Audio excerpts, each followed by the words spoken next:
multidão dos que crerão era só o coração e a alma, uma somente, uma semente. Irmãos, abram suas Bíblias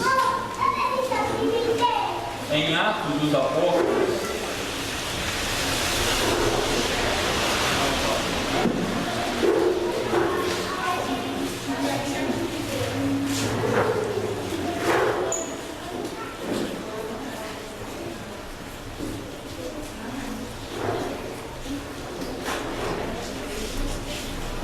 Atos dos Apóstolos, no capítulo 4.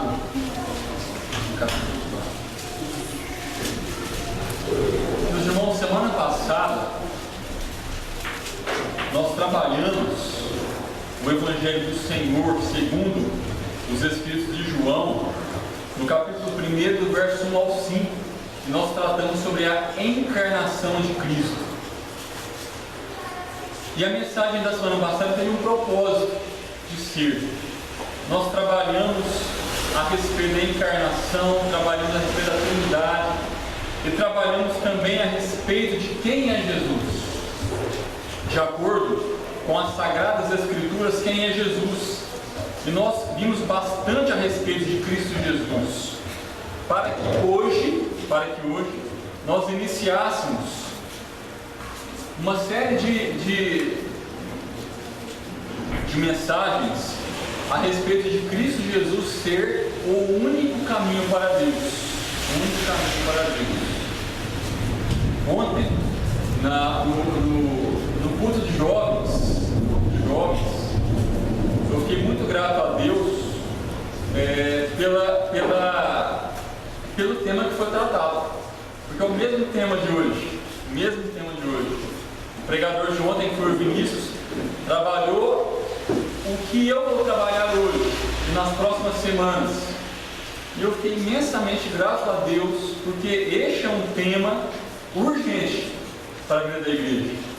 É um tema urgente para a nossa vida, individualmente falando, e é um tema urgente para a vida da igreja, para as crianças, para os adolescentes, jovens, adultos, idosos. É um tema que nós precisamos trabalhar com bastante fidelidade. Jesus, o único caminho que nos conduz a Deus. Meus irmãos, antes de lermos do verso 1 até o verso 12 de Atos, no seu capítulo 4, quando Atos tem início e quando os apóstolos, impulsionados pelo Santo Espírito de Deus, passam a prosseguir em cumprir as determinações de Cristo Jesus a eles com relação à mensagem do Evangelho, esses apóstolos, eles marcham em direção à grande comissão, eles marcham nos passos que Cristo havia determinado a eles. E certa vez, se vocês voltarem à página, aí no capítulo 3, havia um homem, aí no 3, verso 2, que era coxo. Ele andava com dificuldades, ele tinha problemas no seu caminhar, nos seus membros inferiores. E este homem, ele estava à porta do templo, e ele estava ali pedindo esmolas. No verso 3, Pedro e João chegam perto deste homem, e quando eles iam entrar no templo, esse homem coxo, manco, paralítico, ele estava implorando àqueles que passavam, e agora especificamente a Pedro e a João, que lhe dessem uma esmola. Pedro, no verso 6, diz assim: olha, eu não possuo nem prata nem ouro, eu não tenho dinheiro para dar esmolas a você, mas o que eu tenho, isso te dou. Em nome de Cristo Jesus, levanta e anda. Em nome de Cristo Jesus, levanta e anda. O Nazareno. E aí Pedro, tomando-o pela mão direita, o levanta, e imediatamente os seus pés, seus membros inferiores se firmam.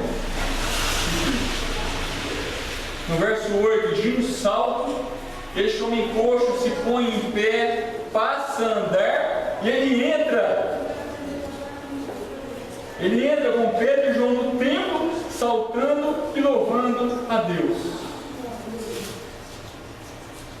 Por causa disso, do verso 11 até o verso 26, Pedro ousadamente, ele passa a falar a respeito de Cristo Jesus, e passa a falar àqueles homens que estavam no templo, tudo que os judeus tinham feito contra Jesus Cristo.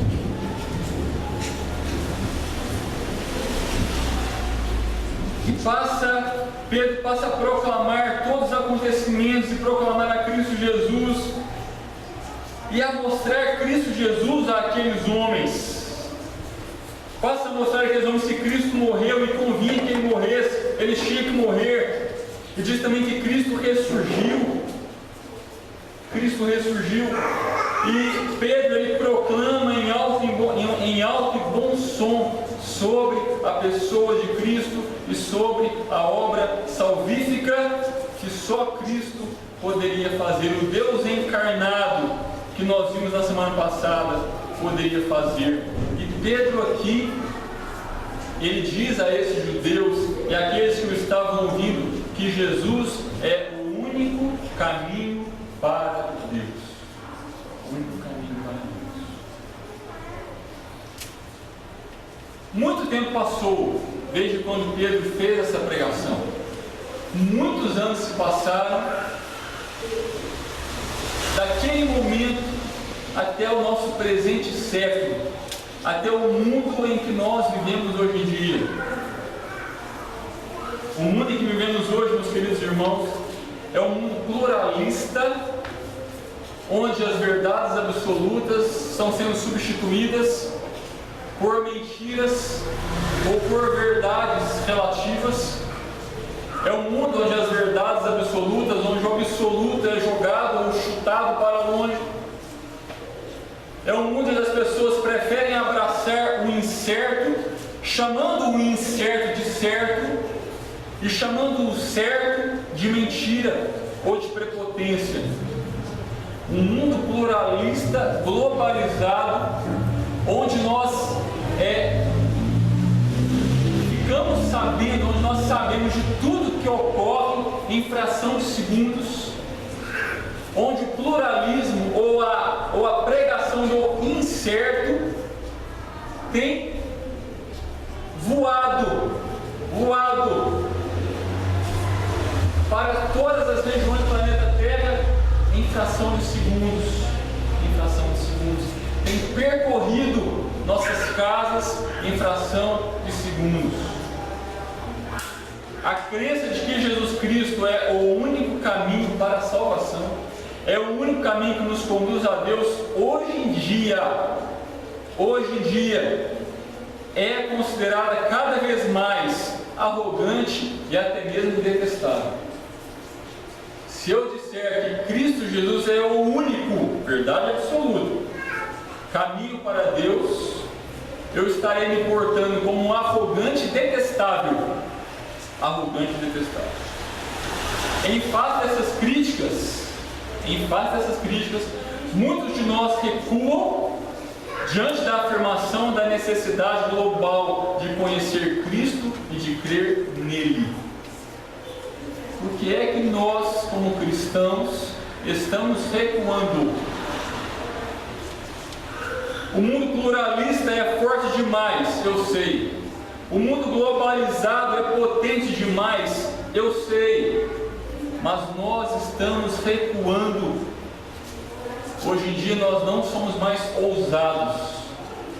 Meus queridos, quando eu digo que a igreja não é mais ousada, eu não estou querendo dizer de programas evangelísticos. Isso tem o seu papel, mas eu não estou dizendo disso.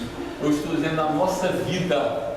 Nós estamos recuando, a igreja está recuando, porque nós individualmente estamos recuando. O que acontece na igreja é apenas um reflexo do que acontece na nossa vida. Se nós não pregamos a Cristo para os nossos filhos, e dirá para os outros que nós nem conhecemos, se nós não firmamos na mente dos nossos filhos a respeito de Cristo Jesus, quanto mais para aqueles que nós não temos conhecimento e não temos convivência e não temos intimidade. Se aqueles que são íntimos nossos não ouvem da nossa voz ou não ouvem da nossa boca a respeito de Cristo, se nós recuamos diante daqueles de quem somos íntimos, quanto mais aqueles que nós não conhecemos. Nós, individualmente falando, não pregamos mais a palavra. Nós não somos ousados, nós recuamos, porque o pluralismo e o mundo globalizado está cada vez mais forte. Cada vez mais forte. E aí digo mais, os dias que nós vivemos hoje, o nosso mundo pós-moderno, onde tudo é criticado, onde nós não falamos mais sozinhos, todos falam conosco, nesta era pós-moderna de hoje, não são dias para medrosos abrirem a boca. Medrosos hoje em dia não abrem a boca. Pessoas que não são ousadas em proclamar o Evangelho não abrem mais a sua boca. Eu digo, milhares de pessoas estão prontas para condenar a pregação de Cristo Jesus a qualquer outra religião. Se eu prego Cristo Jesus, que só Ele nos conduz a Deus, a um judeu, eu sou criticado, a um muçulmano, sou criticado, a um budista, a um espírita, ou até mesmo a um evangélico autossuficiente, que não crê na obra redentora de Cristo Jesus, eu sou condenado por pregar a palavra àqueles que não concordam comigo. Se eu prego a palavra àqueles que não concordam comigo, eu sou condenado. Eu sou um arrogante detestável. Um arrogante detestável. Meus filhos, nós temos um hábito hoje em dia de dizer o seguinte: olha, não importa que religião que você siga, não importa que denominação você siga, não importa a placa da igreja, importa sim. Importa sim. Queridos, eu estou ouvindo que sinceridade eu tenho ouvido que você precisa pensar, Marcelo, na sinceridade que está no coração de cada um. As pessoas que estão professando qualquer fé, você tem que pensar que elas estão sendo sinceras. Mas como é que eu posso ser sincero sem Cristo? Como é que eu posso ser sincero sem Cristo? Como é que eu posso ter sinceridade se eu não proclamo que Cristo Jesus é o único caminho para Deus? Como é que eu posso crer em ensinos de quaisquer outras religiões que não professam Cristo Jesus? Isso não é sinceridade, isso é mentira disfarçada de piedade. Sinceridade sem Cristo eu não consigo compreender. A palavra não me ensina isto. Porém, meus queridos irmãos, em Atos 4, no verso 1, agora é o momento de ler o nosso texto base. Enquanto Pedro pregava a palavra num templo, onde aquele coxo que havia sido curado louvava e glorificava ao Senhor, enquanto Pedro falava, juntamente com João, a respeito de Cristo, sobrevieram os sacerdotes, o capitão do templo, que fazia a guarda do templo, e os saduceus, um dos vários partidos políticos reinantes em Israel, ressentidos. Estes homens estavam ressentidos por ensinarem eles, Pedro e João, o povo, e anunciarem em Jesus a ressurreição dentre os mortos. Estes homens estavam ressentidos. Esta é a palavra. quantas pessoas nos condenam por nós pregarmos verdades absolutas que a palavra de Deus nos diz. Eles nos condenam, eles se referem a nós como arrogantes, detestáveis, porque eles ficam ressentidos, eles ficam chateados, eles ficam bravos, porque afinal de contas eles não concordam conosco. Como estes homens no Novo Testamento, no verso 2, estavam ressentidos porque os apóstolos anunciavam e ensinavam Jesus e a ressurreição, a esperança de uma vida eterna. Eis de estar de joelhos entre os santos, na mais humilde e verdadeira ou vera adoração. Era isso que os discípulos estavam pregando, anunciando aqueles homens no templo. E aí, estes homens ressentidos prendem João e Pedro, recolhendo-os ao cárcere até o dia seguinte, porque já era tarde. Verso 4: muitos, porém, dos que ouviram a palavra a aceitaram, subindo o número de homens a quase 5.000 almas, ou pessoas que foram convertidas por Deus em Cristo Jesus.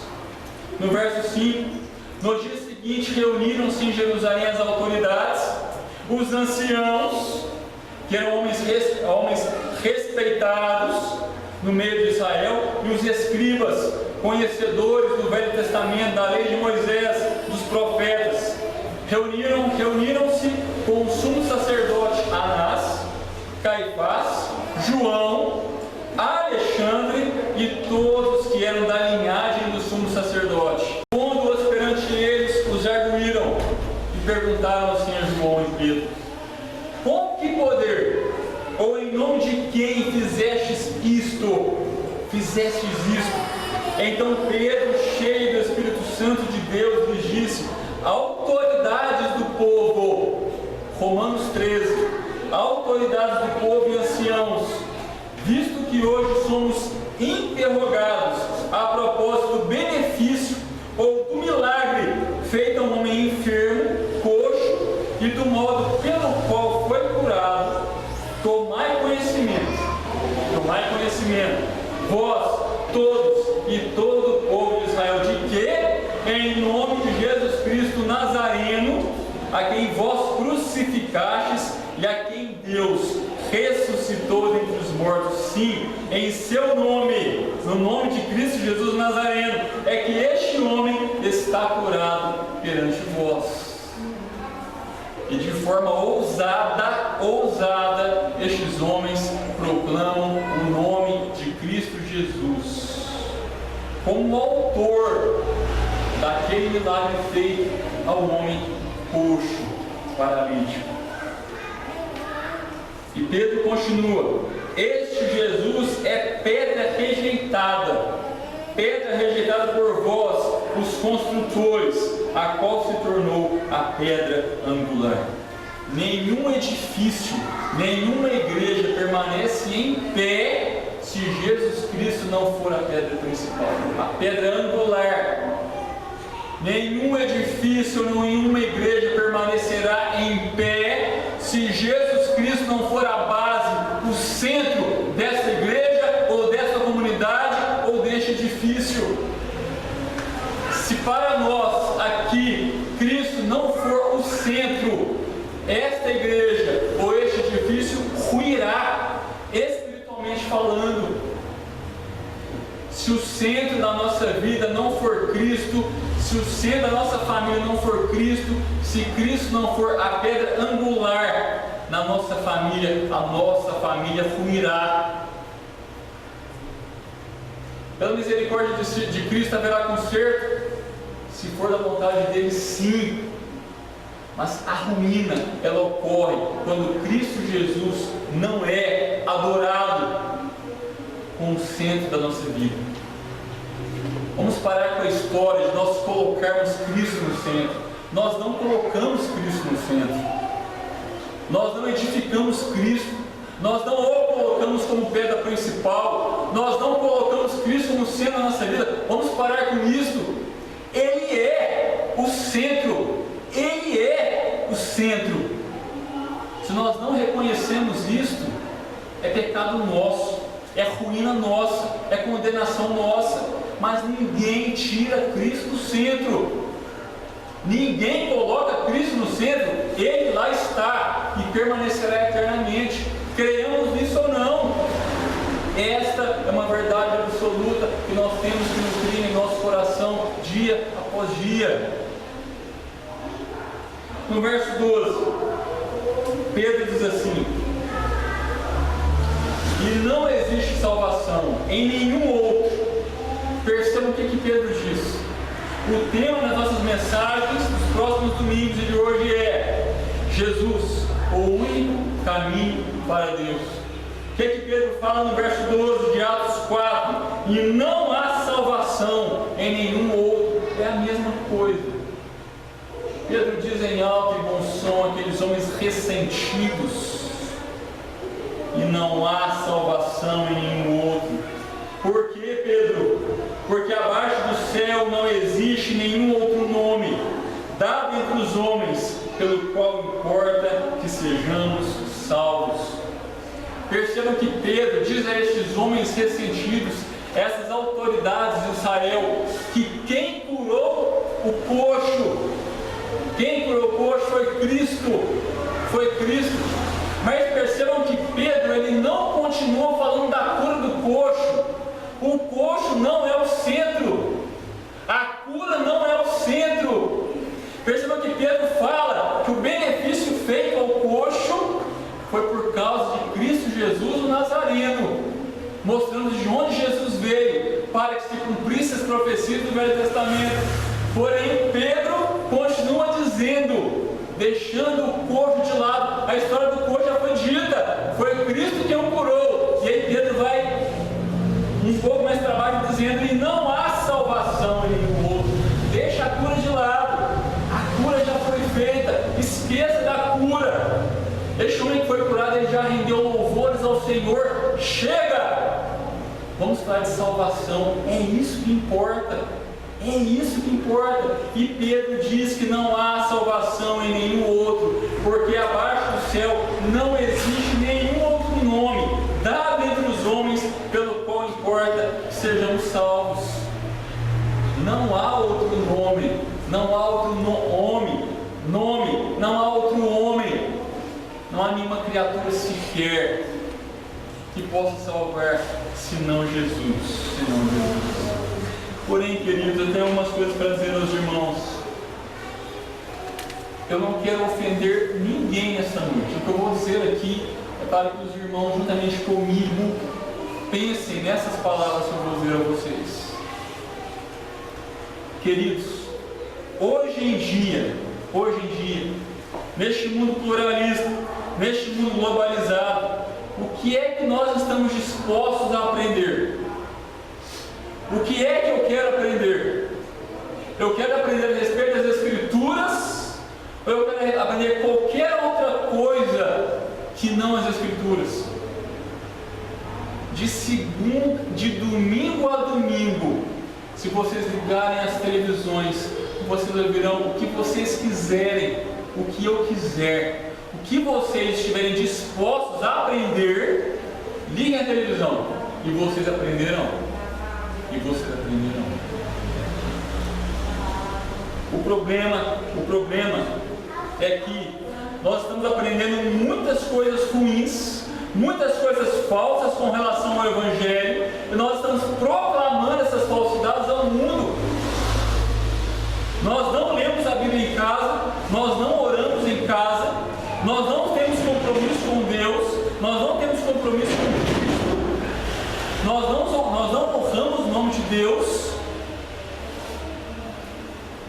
Ligamos a televisão, ouvimos tudo o que não é aconselhado com relação às Escrituras, aprendemos tudo aquilo e passamos a contribuir com o mundo de uma forma mentirosa.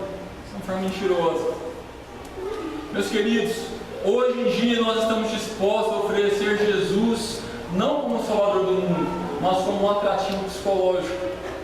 Atrativo psicológico. Vocês me permitam citar, mas eu estou cansado de Augusto Cury. Estou cansado de autores ou de autoras que despejam um Cristo psicológico, despejam um Cristo psiquiátrico, despejam um Cristo que não é o Cristo das Escrituras.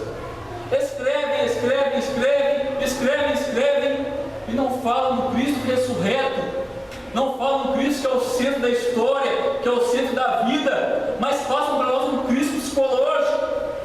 Nós lemos, achamos lindo o Cristo psicológico. Primeiro aniversário, o que eu vou dar de presente? Nossa, aquele livro abençoado, vou comprar, porque psicologicamente me fez tão bem. Fará o irmão também.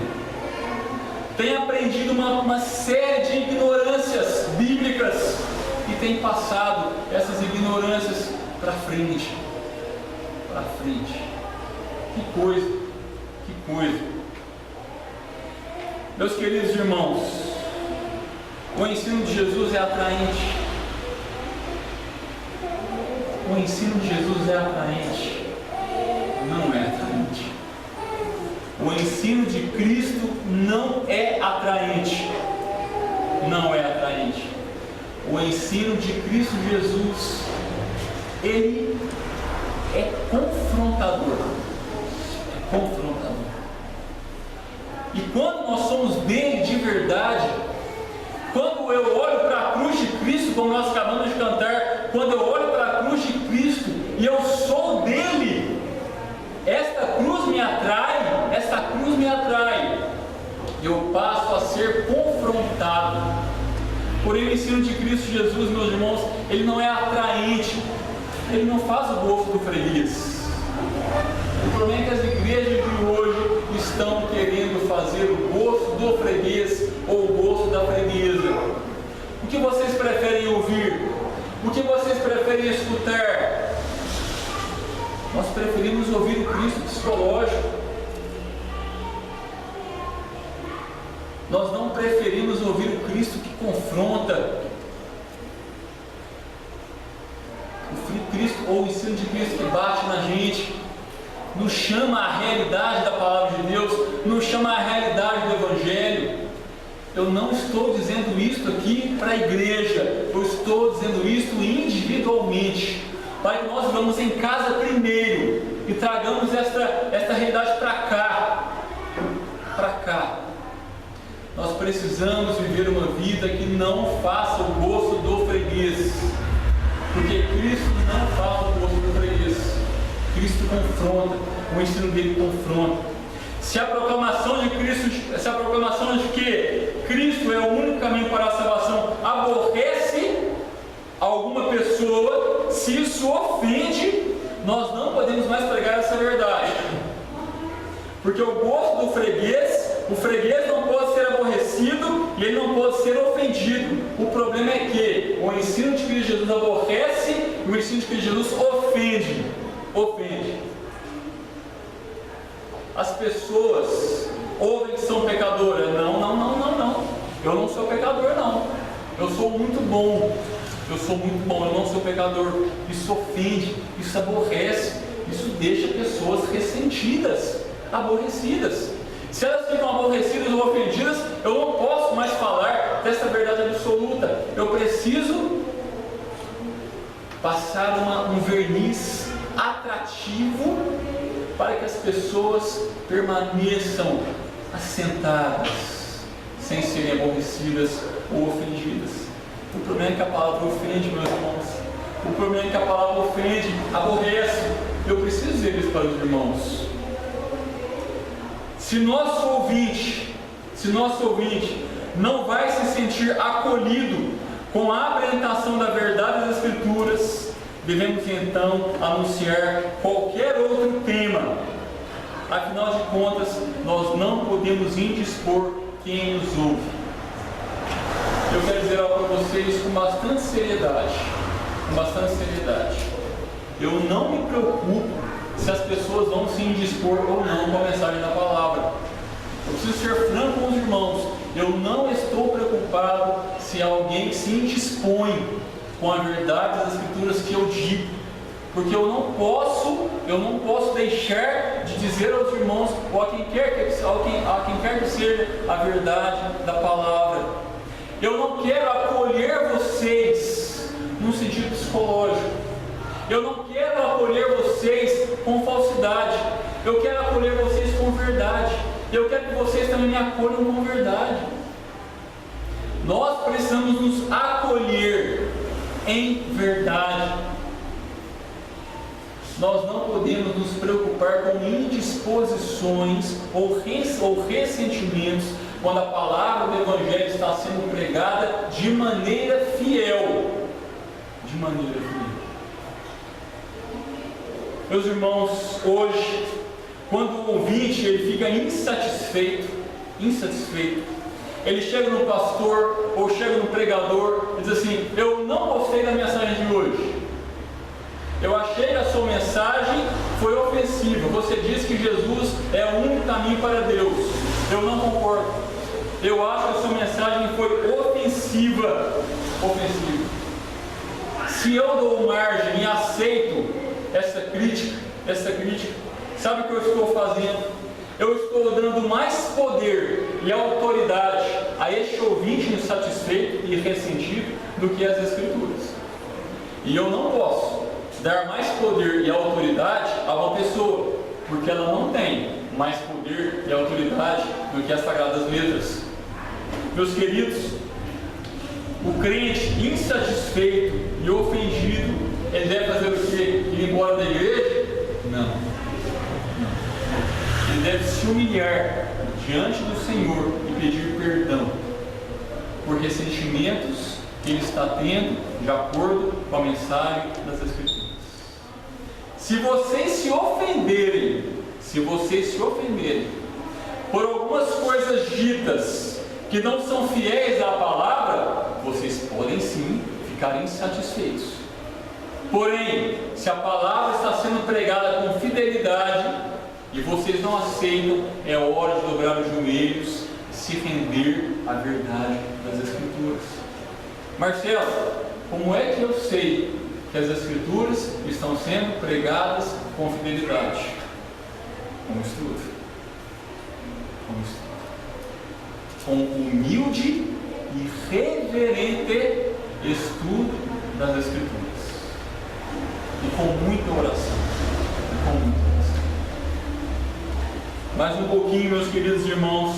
Hoje a igreja renunciou à necessidade de crer em Jesus para ser salvo. E no domingo que vem vou falar um pouquinho mais sobre isso, se Deus me permitir. A igreja, aliás, nós individualmente estamos renunciando à necessidade premente, universal, de crer em Jesus Cristo para ser salvo. E aí, qualquer conversa em que nós participamos, nós cedemos às mentiras. As verdades que nós nutrimos no coração, quando são confrontadas com mentiras, ou quando são confrontadas com inverdades, ou quando são confrontadas com pluralismos, ou com ideias pluralistas, todo o absoluto que existe em nós parece recuar, ou parece querer ruir, e nós damos um passo, ou damos 2 passos para trás, cedendo. Quando nós cedemos, quando nós damos esses passos para trás, a maré da cultura popular assume nossos lares. Percebam que esta maré de cultura popular está também envolvida na igreja. Então prestem atenção com quem vocês estão aprendendo. Prestem atenção no que estão ensinando para vocês. Prestem atenção nos programas que vocês estão assistindo. Prestem atenção nos pastores que vocês têm ouvido. Prestem atenção na palavra de Deus para que vocês confrontem tudo o que vocês estão ouvindo. O crente, meus irmãos, tem que ser crítico. O cristão precisa ser crítico. O cristão precisa lutar, assim como Pedro e João, quando foram confrontados, eles disseram que Cristo é o caminho para a salvação única. A Bíblia tem sido colocada de lado, juntamente com sua autoridade e com sua verdade.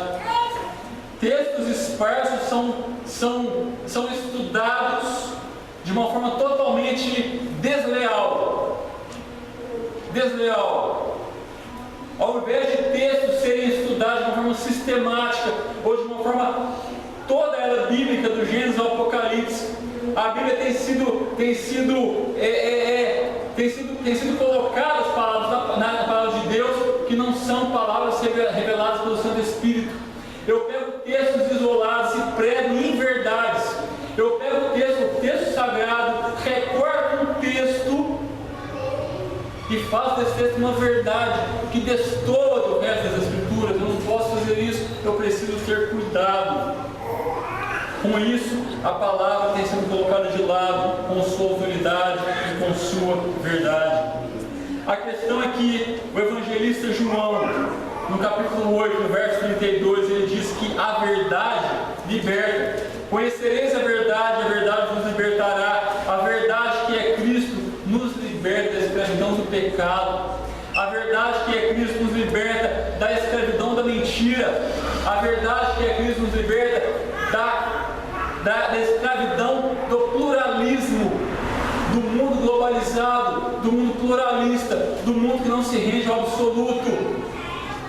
E a palavra também me diz em João 17, que a palavra de Deus é a verdade. Santifica-os na verdade. Que verdade é essa? A tua palavra é a verdade. O ensino de que este ensino reduz as pessoas a nada. Quando eu li para vocês em Jonas capítulo 2, verso 9, ao Senhor pertence a salvação, me diz que eu nada posso fazer se Cristo não me buscar. Eu nada posso fazer se Cristo não me resgatar. Eu nada posso fazer se Cristo não me redimir. Eu nada posso fazer, porque Jonas 2,9 me diz absolutamente que ao Senhor pertence a salvação. Se ao Senhor pertence a salvação, o que resta a mim?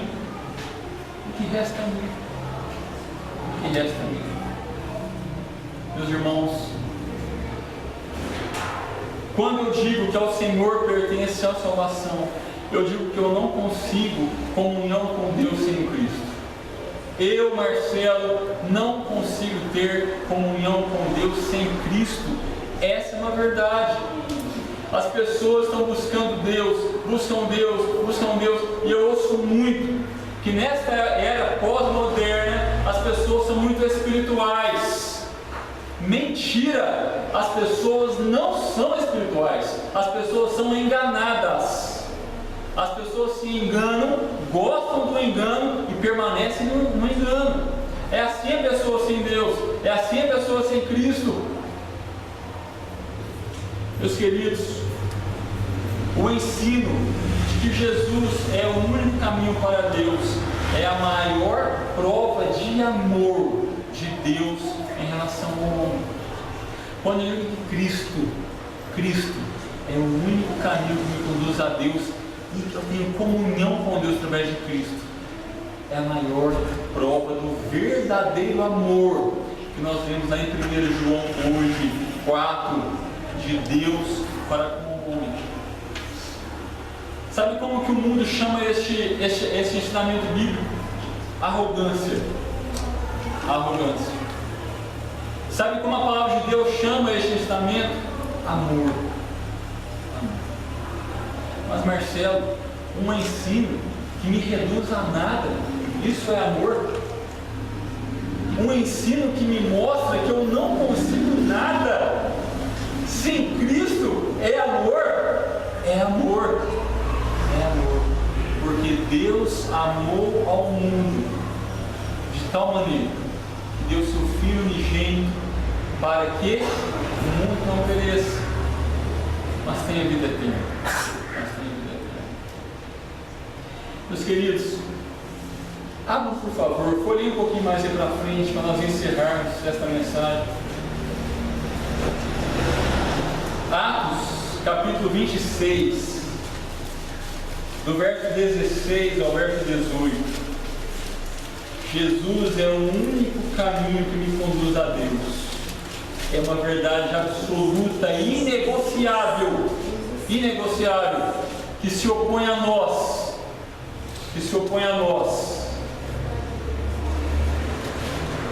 Atos, capítulo 26, do verso 16 ao verso 18, diz assim: mas levanta-te e firma-te sobre teus pés, porque por isso te apareci, para te constituir ministro e testemunha, tanto das coisas em que me viste, como daquelas pelas quais te aparecerei ainda.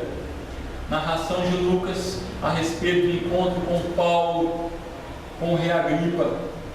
Livrando-te do povo e dos gentios para os quais eu te envio, para lhes abrires os olhos e os converteres das trevas para a luz e da potestade de Satanás para Deus, a fim de que recebam eles remissão, perdão de pecados. Remissão com 2 S's é perdão, remissão com C cedilha é resgate, remissão de pecados e herança entre os que são santificados pela fé em mim. Eu queria dizer isso para você individualmente, para mim também. Queridos, levanta-te, firma-te. O que é que Pedro e João fizeram com o coxo? O levantaram e o firmaram. Quando eu dou 2 passos para trás e permito que a verdade absoluta na qual eu creio caia por terra no seguinte sentido: de eu não proclamá-la, eu me comporto como um coxo, como um homem trôpego, como um homem que tropeça, como uma mulher que tropeça, como um homem vacilante. Porém, meus queridos irmãos, levantemos, nos firmemos na palavra. A palavra nos levanta, a palavra nos firma. A palavra me diz que este coxo, ele entrou no templo, estava fora do templo. Quando ele entra no templo, ele entra como? Glorificando e louvando a Deus.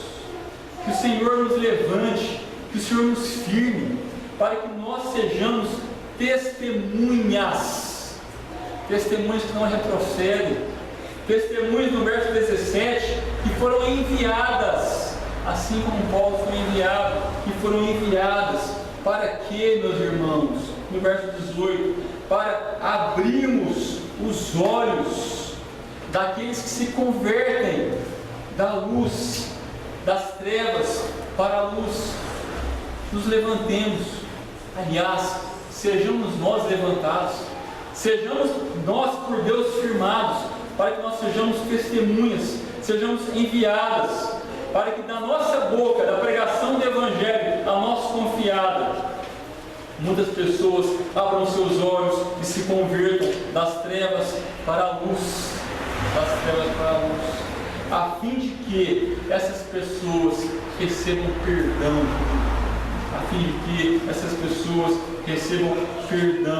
e herança.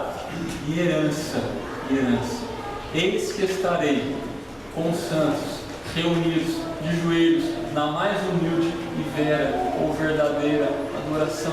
Herança que o Senhor nos dá entre os que são santificados pela fé em Cristo Jesus. Que o Senhor nos levante, que o Senhor nos firme, que o Senhor nos envie como testemunhas para a pregação do Evangelho.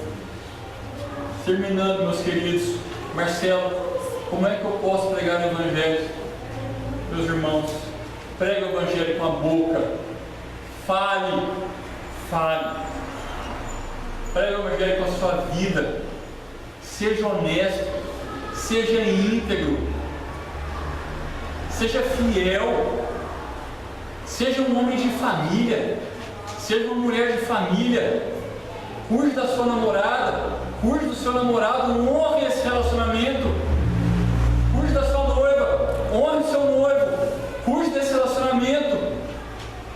Cuide da sua esposa, proteja a sua esposa. Quando nós fazemos isso, nós também estamos pregando o Evangelho. Não trate a sua esposa de uma forma que ela fique totalmente arrasada diante de você. O Senhor não levantou você como marido para isso. O Senhor levantou você como marido para você honrar a sua esposa e proteger a sua esposa, abençoar a sua esposa. Eu estou falando isso para os homens, porque eu também sou homem, eu tenho que fazer isso com a minha esposa. Honrá-la, abençoá-la, abraçá-la, protegê-la, cuidar dela, assim como Cristo fez com a igreja. Vocês que não são casados, comecem a pensar nisso, ou não se casem, por favor. Vocês mulheres, honrem seus maridos, sejam submissas a eles. Isso também é pregação da palavra, meus irmãos. Quando eu vivo o Evangelho de Cristo Jesus, que se opõe à minha maneira de viver, eu estou pregando a palavra. Quando eu falo de Cristo, eu estou pregando a palavra. Quando eu sou ousado em anunciar a Cristo, eu estou pregando a palavra. Quando eu honro meus colegas de trabalho com integridade e fidelidade, eu estou pregando a palavra também. Está na hora de nós aprendermos a palavra e praticarmos a palavra. Aprendermos a palavra como verdade, aprender a palavra com integridade, aprender a palavra fiel, com fidelidade, para anunciarmos. Estudo e prática, oração e prática, para que nós não sejamos confundidos com hipócritas, tanto aqui quanto lá fora. Jesus é o único caminho para Deus. Só Ele conserta a nossa vida, só Ele transforma a nossa vida, só Ele refaz nossos passos, só Ele nos coloca no caminho. E quando somos indispostos pela palavra, ou quando a palavra se opõe a nós, nós nos rendemos a Ele, falando: Senhor, obrigado porque a Tua palavra me confrontou, obrigado porque a Tua palavra se opôs a mim, porque se a palavra se opôs a mim, é porque eu estou indo contra a palavra. Se a palavra se opôs a mim, é porque eu estou indo contra a verdade. E Deus nos livre de irmos contra a verdade das Sagradas Escrituras. Deus nos livre dessa condenação ou desse juízo. Fechem seus olhos, por favor.